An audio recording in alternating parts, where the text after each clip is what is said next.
हनुमान जी ने कहा मैं धन्य नहीं हूं।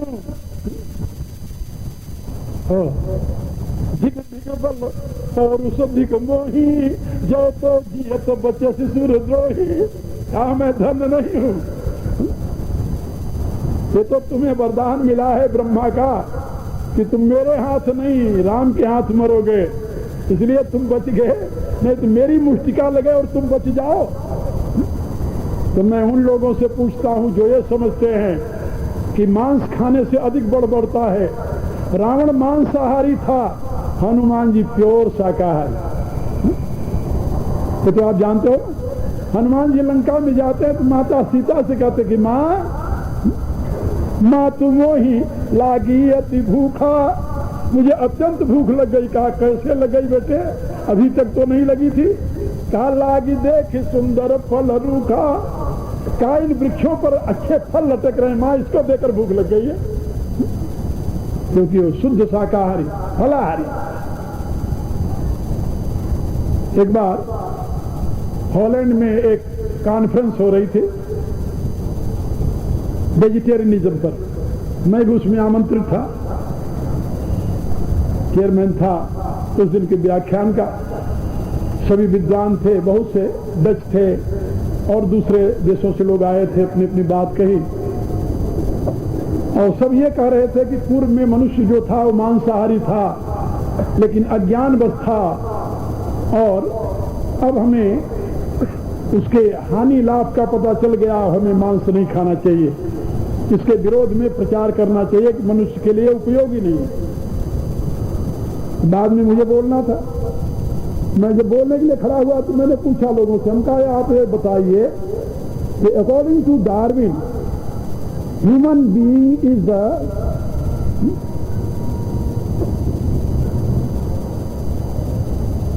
Line of monkey. डार्विन के विश्वासानुसार, हमारे विश्वासानुसार नहीं, हमारे विश्वासानुसार तो मनुष्य जो है परमात्मा की डायरेक्ट संतान है। भगवान कहते हैं नरसे सत्य पूर्वे चत्वारो मनवस्तथा मदभावा मानसा जाता ऐसा हम लोग की ना प्रजा। ये मनुष्य जाति जो है वो सप्तऋषियों और 4 मनुओं की संतान है। सप्तऋषि और 4 मनु से ये सारा मानव समाज पैदा हुआ है, ये हमारी मान्यता है। लेकिन पश्चिम वाले मानते हैं कि नहीं, बंदर की पूंछ घिसी तो मनुष्य बन गया। चलो मान लेते थोड़ी देर के लिए। तो मैंने उनसे पूछा, हम कहा कि आप बताइए कि किस जाति का बंदर है सही माने में जो मांसाहारी हो। हमें तो अभी तक किसी जाति का बंदर मांसाहारी नहीं मिला। और यदि बंदर मांसाहारी नहीं है तो बंदर की संतान जन्मतः ही शाकाहारी कैसे हो गई? पूंछ घिसते उसमें मांसाहार करने की आदत कहां चली आ गई? बंदर शाकाहारी आप जानते हो? शाकाहारी बंदर की जब पूंछ घिसी तो उसको मांस खाने की आदत पड़ गई क्या? असंभव। If your forefather were pure vegetarian, how become non vegetarian? What was caused? यदि आपके पूर्वज स्वयं में शाकाहारी थे तो आप मांसाहारी कैसे बन गए?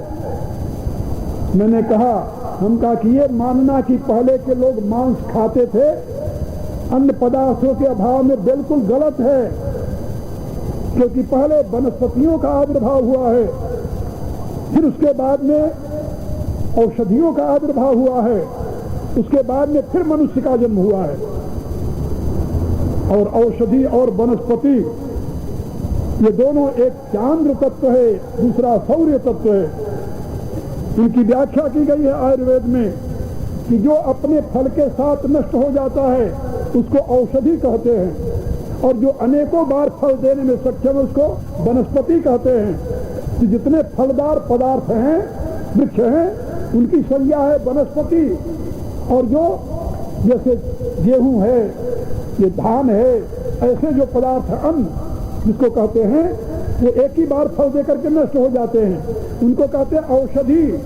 और औषधि वनस्पति ये वेद में संकेत किया गया है, ये पहले हुए हैं और उसके बाद में फिर मनुष्य पैदा हुआ है। मनुष्य के खाने के लिए पदार्थ पहले पैदा हुआ। और दैवी विधान से आज भी देखिए बच्चा बाद में पैदा होता है और मां के स्तन में दूध पहले आता है। मनुष्य का बच्चा जन्मते ही मांस नहीं खाता, मां के स्तन का दूध पीता है। हमारे यहाँ जो गऊ को हम मां मानते हैं, क्यों मानते हैं जानते हो? हमारा वैदिक इतिहास कहता है कि जो सर्वप्रथम मनुष्य पैदा हुआ उसकी कोई मां तो थी नहीं, लेकिन मनुष्य से पहले गऊ का आविर्भाव हो चुका। गाओ हजग्निरे तस्मा तस्मा जाता अजावय, ये ऋग्वेद का मंत्र है। उसमें बताया गया है कि मनुष्य से पहले गऊ का जन्म हो चुका था, अजा का जन्म हो चुका था, आदि का जन्म हो चुका था, अश्व का जन्म हो चुका था। ये पशु पहले पैदा हुए थे, उसके बाद में मनुष्य पैदा हुआ है। और जब मनुष्य पैदा हुआ तो आज भी आप लोगों ने सुना होगा, बहुत ऐसी घटनाएं सुनने को मिलती हैं कि गाय अपने वात्सल्य के प्रभाव से यदि कोई रोता हुआ भूखा बच्चा शिशु दिखाई दे तो जाकर उसके मुंह में अपना दूध गिरा देती है थन से। और जो प्रथम मनुष्य पैदा हुआ तो गऊ के दूध से पला। इसीलिए हमारे यहाँ आज भी एक प्रथा थी कि मां के दूध देने से पूर्व गाय के दूध को रुई के फाहा बना करके उसमें भिगो करके नवजात शिशु के मुंह में निचोड़ा जाता था। आप क्या ये प्रथा होगी? अवश्य होगी। पहले गऊ का दूध बच्चे के मुंह में डाला जाता है, फिर मां का दूध दिया जाता है। वही परंपरा चली आ रही है आज भी संस्कार रूप से। तो मैं आपको बता रहा था कि मनुष्य जन्म से दुग्धाहारी है, पयाहारी है, मांसाहारी नहीं है। और मांसाहारी होने में न तो कोई ऐसा उसका शारीरिक संस्थान है। जितने शाकाहारी प्राणी हैं देखिए सब मुंह से पानी पीते हैं, जितने मांसाहारी प्राणी हैं तो सब जीभ से पानी पीते हैं। लिकिंग एंड सिपिंग अंग्रेजी में कहते हो। आप कैसे पीते हो? गऊ की तरह पानी पीते हो या भेड़िया की तरह, गीदड़ की तरह? आज सोचिए, जितने मांसाहारी प्राणी है देख लो सब चाट करके पानी पीते हैं, और जितने शाकाहारी हैं, घोड़ा है, गाय है, बैल है, जितने हैं पशु, ये सब मुंह से पानी पीते हैं। और उनके नाखून देखिए, जैसे आपके गोले गोले नाखून हैं, मांसाहारियों के तीखे नाखून होते हैं और शाकाहारियों के गोले नाखून होते हैं। इतना ही नहीं, मांसाहारियों की आंख बहुत छोटी होती है, क्योंकि मांस यदि अधिक देर तक आंख में रह जाए तो सड़ जाएगी और उनके लिए मृत्यु का कारण बन जाएगी। और शाकाहारी प्राणियों की बड़ी लंबी आंख होती है। तो आपकी आंख छोटी होती है, लंबी जरा पूछे किसी डॉक्टर से बताएगा। यानी कहने का अभिप्राय, आपके दांत, आपकी आंख, आपके नाखून, आपकी क्रिया ये बताती है कि आप जन्मजात शाकाहारी प्राणी हैं, मांसाहारी नहीं है। लेकिन जब बुद्धि भ्रष्ट होती है तो मांसाहारी हो जाता है। बात सुनिए, तो धर्म का प्रयोजन है आपको यह बताना कि आप अपने स्वाद के लिए किसी की हिंसा मत करें, लेकिन शत्रु का वध करना हिंसा नहीं है। क्या समझे?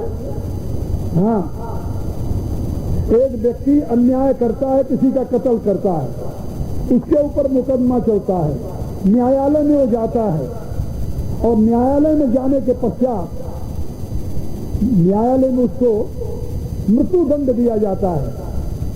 आप जानते हो कानून ये कहता है कि कोई कहे मारो और दूसरा उसे मार दे, दोनों बराबर के अपराधी होते हैं।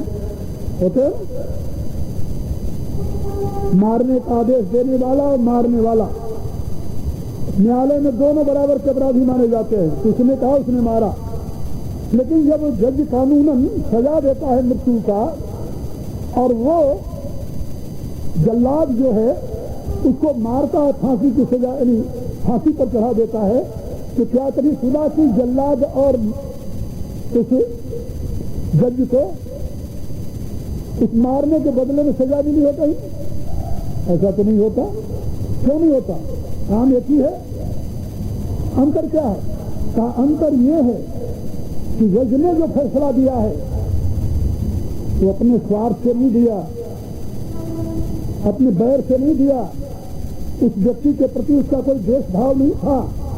उसने तो जो कानून कहता है उसका पालन किया। जल्लाद ने मारने वाले के प्रति, जिसको मार रहा है वो, उसका कोई दुश्मनी नहीं है। कानून ने उसे ऑर्डर दिया, उसको ड्यूटी मिली, तुम इसको मार देना, उसने फांसी पर चढ़ा दिया। एक ही प्रकार का काम हो लेकिन परिणाम अलग अलग होता है। एक व्यक्ति एक का यदि वध कर दे उसको मृत्युदंड मिलता है, और एक व्यक्ति यदि 100 का वध करके आवे उसको परमवीर से प्रति उपाधि मिलती है। मारने क्रिया तो एक ही है। क्या रहा आप लोग? बॉर्डर पर लड़ने वाले हमारे बहादुर जवान यदि उस प्रकार की अहिंसा का पालन करने लगे, जिस प्रकार की अहिंसा का प्रचार आज से लगभग 1000 वर्ष पूर्व भारत में किया गया था, जिसके परिणाम स्वरूप ये महान राष्ट्र मुट्ठी भर आतताइयों के पांव से चले रौंदा गया था, तो क्या गति होगी?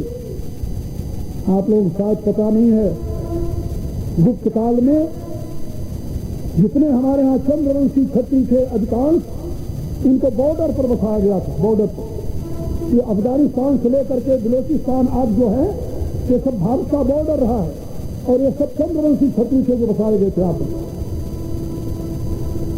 लेकिन बाद में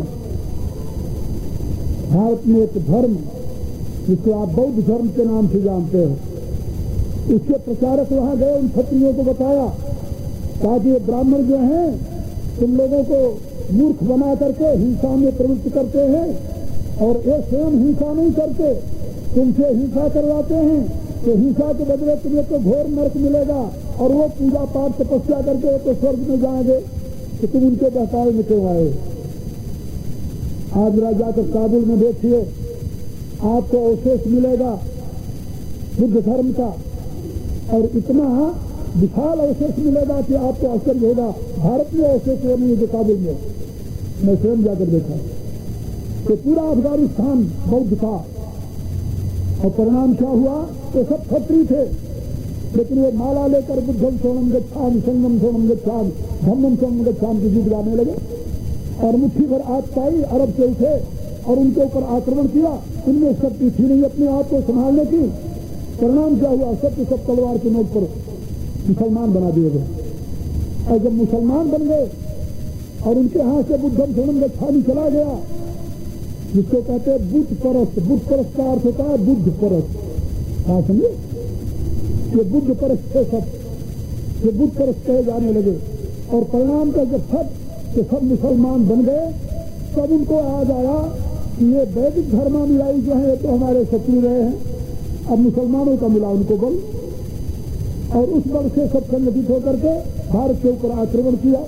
और यहाँ के जो वैदिक धर्मानुयायी थे उसमें वो भी एक ऐसे धर्म के पीछे पड़े थे जिसकी ये सीख थी कि ये जगत पे मिथ्या है, भ्रम है, माया जाल है। इसमें क्या रखा हुआ है? तुमको आत्मा की गीत गाओ और परमात्मा में ले जाओ। तो ये भी भ्रांत धारणा है, ये भ्रांतिपूर्ण धर्म है। ये न तो युग धर्म है, न तो सत्य धर्म है, न तो सत्य धर्म है। धर्म का कोई रूप नहीं है जिसमें ये बताया गया हो। वेद कहता है कि ये जगत परमात्मा की अभिव्यक्ति है। ततो विराट जात विराजो अधिपुरुष। वेद कहीं नहीं कहता ये जगत जो है मिथ्या है, भ्रम है, माया जाल है। लेकिन नहीं, ऐसी सीख मिली थी और वो लोग भी उसी भ्रांति में पड़े हुए थे। इसका परिणाम यह हुआ कि मुट्ठी भर लोग आए और उनको रौंद के चले गए। ये अहिंसा का नाटक, अहिंसा का कार्यक्रम, ये अहिंसा नहीं है। तुलसीदास जी ने अपनी रामायण में लिखा है, ऋतु पर कृपा परम कदराई। शत्रु के ऊपर कृपा करना कायरता है, धर्म नहीं। क्षमा धर्म है, लेकिन कब धर्म है और किसके लिए धर्म है? क्षमा किस पर करना चाहिए? आज इसका पात्र है। इसलिए याद रखो आप लोग, कि अहिंसा एक ऐसा तत्व है जिसके बराबर कोई दूसरा धर्म नहीं है। लेकिन अहिंसा का अर्थ यह नहीं होता, मनु ने स्पष्ट शब्दों में लिखा है, अग्निदो गर्भश्चैव शस्त्र प्राणी धनुर्तः क्षेत्रदार अपहरता के सड़े के आतताई न। उन्होंने कहा 6 प्रकार के आतताई होते हैं। आतताई और आतताई मैं आत्महत्या दे अधिकारे। कहा आतताइयों को बिना बिखरे बध कर देना चाहिए, उनके मारने से कोई पाप नहीं होता, मन घोषित करते हैं। कहा 6 प्रकार के आतताई कौन है? कहा अग्नि दो गर्वस चाहिए, जो आपका घर पीट रहा हो, आपको विष देकर मार रहा हो, शस्त्र पानी जो हाथ में शस्त्र लेकर आपको मारने के लिए बोल रहा हो, धड़कता है जो आपके धन को हल कर रहा हो, जो आपकी स्त्री को जबरदस्ती उठा कर ले जा रहा हो, जो आपके घर में जबरदस्ती कब्जा करना चाहता हो, क्षेत्रदार अपहरता के सड़क के आतताई। ये 6 प्रकार के आतताई है। और आतताई मैं आत्महत्या दे अधिकारी। आज भी कानून कहता है कि जब कोई आपको मारने के लिए आता है, आप अपनी आत्मरक्षा के लिए उसका प्रतिकार करते हो, मर जाता है, तो आप अपराधी नहीं है। अपराधी तो है जो मारने आया था। यही तो बात है महाभारत में, जो पांडवों को समझाने लगे कि तुम युद्ध न करो। कौन समझाने गया था जानते हो? धृतराष्ट्र ने भेजा था अपने रथवा संजय कि जाकर पांडवों से कहो ये धर्मात्मा है, तुम्हारी बात मान जाएंगे। उनसे कहो कि मारना पाप है, इस पाप करने क्यों करते हो? तुम 12 वर्ष 13 वर्ष जैसे बन में रहो, ऐसे रहो बन में। धर्मात्मा हो तो धर्म का आश्रय लेकर के स्वर्ग को जाओ। इस धर्म में क्यों करते हो? क्यों पृथ्वी के लिए अपने भाइयों को मारते हो? क्यों युद्ध करते हो? जब संजय समझाने लगा तो युधिष्ठिर सोचने लगा, लेकिन संजय से भगवान वहां बैठे हुए थे। भगवान ने कहा संजय, ये पांडु कहां युद्ध कर रहे हैं रे? युद्ध को दुर्योधन कर रहा है। ये तो कह रहे हैं भाई हमें 5 गांव दे दो, 5 भाइयों को, हमारा साम्राज्य नहीं चाहिए हमें। 5 गांव 5 भाइयों को दे दो, हम शांति से अपना रह लेंगे। लेकिन युद्ध करने के लिए तो घोषणा वो कर रहा है दुर्योधन, जो ये कह रहा है कि सुई के नोक के ऊपर जितनी मिट्टी आती है बिना युद्ध किए उसको मैं नहीं दूंगा। तो युद्ध कौन कर रहा है? दुर्योधन कर रहा है या युधिष्ठिर? और यदि जंगल में रह करके तपस्या करके स्वर्ग मिलता है तो अपने राजा धृतराष्ट्र कह दो कि स्वर्ग तो पृथ्वी से बहुत श्रेष्ठ होता है, अपने पुत्रों को समझा दो, सब के सब स्वर्ग में चले जाए। ये पांडव सारे स्वर्ग के लिए रह रहे हैं। आजकल ये लोग जो घोर आतताई रहे हैं, जिन्होंने अपना इतिहास मनुष्यों के रक्त से लिखा है, वो हमें, हम भारतीयों को उपदेश देते हैं। जानते किसी का? सहिष्णुता का, कि आप तो सहिष्णु हैं। हमें उपदेश देते हैं समरसता का, कि आपके लिए तो सब धर्म बराबर होना चाहिए। हमें उपदेश देते हैं शांति का, और उनको उपदेश नहीं देते जिन्होंने तलवार की नोक से मनुष्यों के रक्त से अपना इतिहास लिखा। क्या कहा जाए? इसलिए मैं कह रहा हूं कि अहिंसा का गलत अर्थ लगाकर कहीं आप इस भ्रांति में न पड़ना। हाँ, अहिंसा माने होता है कि अपने सुख के लिए किसी मूक प्राणी की हत्या मत करो। पशुओं को मारना, पक्षियों को मारना, उन मूक प्राणियों का वध करना अपने स्वाद के लिए हिंसा है, और इसी हिंसा का परिणाम विखद होता है। किसी भी व्यक्ति के निर्बलता के नाते धन का अपहरण करना हिंसा है। आप लोग जानते हो, आप कहीं भीड़ में चले जा रहे हो, किसी ने आपको धक्का मारा, याद रखो, सोच लो जरा, किसी ने धक्का मारा, पहले आप उसकी तरफ देखते हो। यदि आपसे कमजोर है तो क्या कहते हो? आप मूर्ख, देखता नहीं, देखकर क्यों नहीं चलता? तो क्या कहेगा? गलती हो गई भैया। और यदि आपसे तगड़ा है तो आप क्या कहते हो? हे भैया जरा देख कर चलो। अरे तुरंत विनम्रता की भाषा आपको बोलने पर मजबूर किया किसने? किसने किया? इसकी शक्ति। आपने सोचा यदि इससे गर्म होकर बोलता तो दूसरा ध्यान जो फिर लगाएगा, इसलिए आप कहते भैया जरा देख कर चलो। और उस कमजोर को देकर कहते कि ये बोलेगा तो मैं इसे एक लपड़ा और मारूंगा, इसलिए कहते देखता नहीं बंदा, इसलिए जिसके पास शक्ति है, जिसके पास शक्ति है, उसके सभी लोग विनम्रता का व्यवहार करते हैं और उसी के लिए क्षमा का विधान है। लेकिन परिणाम इस देश में कुछ और हुआ धर्म के नाम। इसलिए मैं आप लोगों को बता रहा हूं कि युग धर्म जो है वह आपको सीख देता है कि सत्य में प्रतिष्ठित रहो, लेकिन सत्य का अर्थ समझ लो। यद भूत मत्यंतम स सत्यम इतने मत, जिसमें प्राणियों का हित होता हो वही सत्य है, ऐसा निश्चय करो। सत्य क्या है? जिसमें प्राणी का हित होता हो। मनुष्य का हित, मनुष्य का कल्याण किसमें है? तो देखो, ऐसी भाषा बोलो सत्य है। और यदि कहो कि नहीं हम तो हरिश्चंद्र के पोते हैं, जो देखा वही बोलेंगे, चाहे दूसरे का विनाश ही होता हो, तो सत्य नहीं होता। सत्यम ब्रूयात प्रियम ब्रूयात, न ब्रूयात सत्यम अप्रियम, असत्यम प्रियम न ब्रूयात, तो धर्म सनातन। सत्य की परिभाषा की गई है। सत्य से वचनम श्रेय सत्यागत हितम बने, यद भूत हितमत्यम तम स सत्यम इतने मति। नारद जी कहते हैं इसलिए सत्य और अहिंसा ये धर्म के मूल स्तंभ हैं और इन स्तंभों के ऊपर आप चिंतन करें तो आपको ज्ञात होगा कि सत्य वह है जो मनुष्य की आत्मा का उत्थान करे। ऐसी बात कहिए जिससे मनुष्यों के जीवन का उत्थान हो।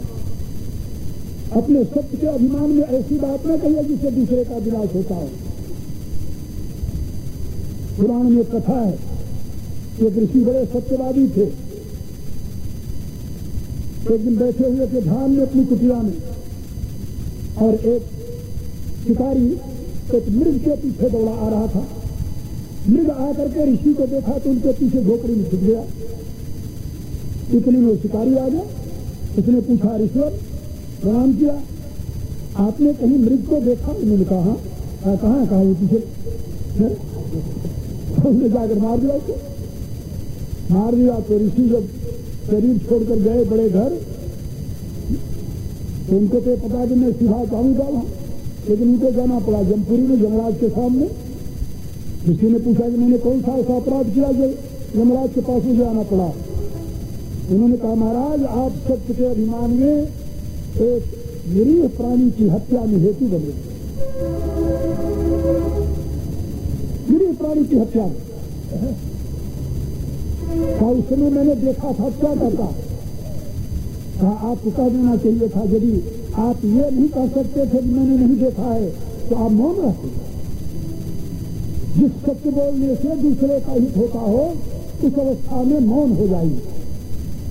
और यदि बोलना ही पड़े मजबूरी में तो ये कह देने में कोई हर्ज नहीं है कि मैंने नहीं देखा, मैंने नहीं देखा। पाप नहीं होगा, बिल्कुल पाप नहीं होगा, क्योंकि आपने अपने सुख के लिए नहीं कहा है, दूसरे के हित के लिए किया है। तो यदि भूत हित मत्यम स सत्यम इतने मति, तो सत्य की व्याख्या है। और जिससे आपके मन से, वचन से और कर्म से दूसरे प्राणी को पीड़ा पहुंच रही है और वो पीड़ा आप अपने स्वास्थ्य के लिए पहुंचा रहे हैं, तो हिंसा है। यदि देश रक्षा के लिए शत्रु का वध कर रहे हैं, धर्म रक्षा के लिए शत्रु का वध कर रहे हैं, अन्याय की रक्षा के लिए आप दुष्ट का वध कर रहे हैं, तो हिंसा नहीं है, तो अहिंसा है। याद रखिए, सत्य और अहिंसा का ये स्वरूप है शास्त्र में। और ये मैं अपनी तरफ से नहीं, ये शास्त्र का प्रमाण देकर आपको बता रहा हूं। हमारे जितने देवी देवता है सबके हाथ में शस्त्र है, तो आप जानते हो भगवान किसी के हाथ में बंसी थी कब तक? कहा जब तक वो ब्रज में रहे तब तक। और कब तक ब्रज में रहे? केवल 11 वर्ष की आयु थी, केवल 11। भगवान किसी की सारी लीलाएं 11 वर्ष के पीछे थी। हाँ? एक व्यक्ति ने कहा मेरे से कि आपके कृष्ण भगवान को गोपियों का चीर चुरा कर ले गए। ठीक किया, लेकिन कितने बड़े थे मालूम है तुम्हें? कितने बड़े थे? उनका 9 साल का बच्चा। हमारे गांव में आज भी जाकर देखिए, 9 साल के बच्चे को तो भी पता नहीं है कि वस्त्र कम है कि नंगा है। नदी में नंगे कूद करके कपड़े उतार कर रख देते हैं बच्चों, नंगे नदी में धड़ाम में कूदते हैं। उनको शर्म में 9 साल का बच्चा क्या होता है? ये तो शहरों में है ना, जन्मते बच्चे को कपड़े से ढकने लगे हो। गाँव में जा देखिए कितना उन्मुक्त जीवन है 9 साल के बच्चे को। यदि 9 साल का बच्चा किसी स्त्री का बस उठा कर ले जाता है तो कौन सा अनर्थ कर रहा है भाई? तुम उसे अरे अपनी दृष्टि से, अपने विषय की दृष्टि से क्यों देखते हो? भगवान की सारी लीलाएं जो ब्रज में की है वो केवल 11 साल के की थी। 11वें वर्ष में तो चले आए थे मथुरा और कंस का वध किया, और कंस वध के पश्चात तो ब्रज में गए ही नहीं। उनका सारा जीवन आप देखिए 11 वर्ष के पश्चात आदर्श का जीवन। तो मैं आप लोगों को ये बता रहा था कि सत्य का और अहिंसा का जो स्वरूप है उसको समझिए।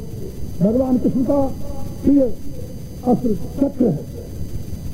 इनके हाथ में चक्र होता है, बंसी में। बंसी तो 11 वर्ष तक रही, और जाते समय बंसी राधिका जी लेकर चले गए कि तुम्हारे लिए बजाता थे, तुम रखो, अब मैं जा रहा। फिर बंसी उनके हाथ में नहीं आई, कभी चक्र आया हाथ में। राम के हाथ में हमेशा धनुष और बाण है। हम प्रार्थना करते हैं, भगवान की प्रार्थना करते हैं, नीलाम भुज श्यामल को मलांगम सीता समारोपित बाम भागम, प्रार्थना करते हैं। और उस प्रार्थना में ये कहते हैं कि आपके कंधे पर धनुष है और हाथ में बाण है, उस राम को मैं प्रणाम करता हूं। विष्णु भगवान के हाथ में चक्र है, दुर्गा के हाथ में खड्ग है, शिव के हाथ में त्रिशूल है। आपके ही पंचदेव हैं, विष्णु, दुर्गा, शिव, सूर्य और गणेश। कोई शस्त्र बिना है आपका? कोई शस्त्र बिना नहीं। फिर आप शस्त्रहीन कैसे बन गए? आपको किसने सिखाया शस्त्रहीन होकर के दुनिया के लाभ करे रहोगे जाओ? हो सकता है किसी धर्म की गलत व्याख्या में सिखाया है। यदि आपके हाथ में शस्त्र होता, क्या मुट्ठी भर लोग वर्षों तक आपके ऊपर शासन करते?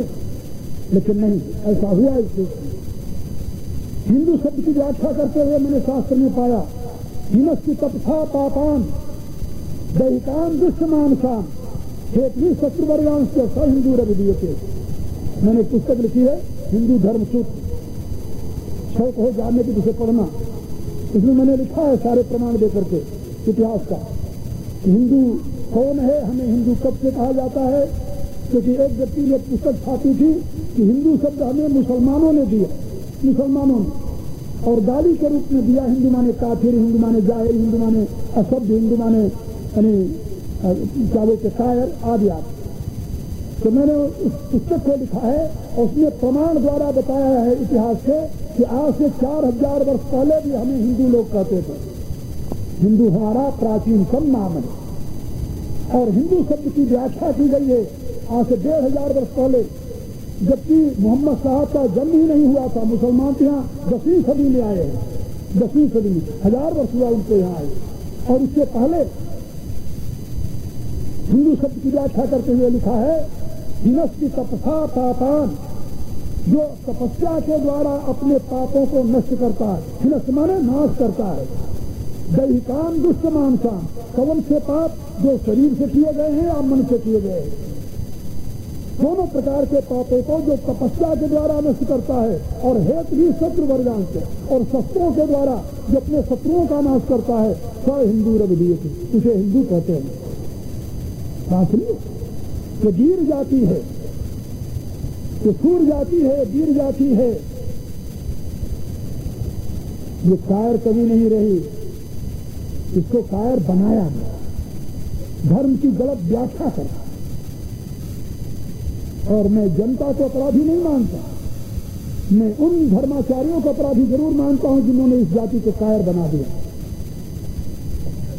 लेकिन मैं समझता हूं कि जनता जिसमें यही बस था, इसने अपने शास्त्रों का अध्ययन नहीं किया, अंधविश्वास के आधार पर उनकी बातें मान ली, जिसका परिणाम उसे भोगना पड़ा। इसलिए मैं आप लोगों को बता रहा था कि सत्य धर्म है, अहिंसा धर्म है, और ये धर्म के जो अंग हैं ये आपके लिए अनुकरणीय है। लेकिन किस रूप में? यथार्थ रूप में। जैसा कि मैंने आपको बताया है कि सत्य माने होता है दूसरे का जिसके हित होता है ऐसा बोलना। और अहिंसा माने होता है अपने सुख के लिए किसी को दुख न देना। अहिंसा माने होता है अपने सत्य की रक्षा के लिए, अपने धर्म की रक्षा के लिए, अपने राष्ट्र की रक्षा के लिए और किसी दीन दुखी की रक्षा के लिए, किसी अन्य के अधिकार की रक्षा के लिए यदि आप अपनी शक्ति का प्रयोग करते हैं तो आप हिंसक नहीं अहिंसक कहे जाते हैं।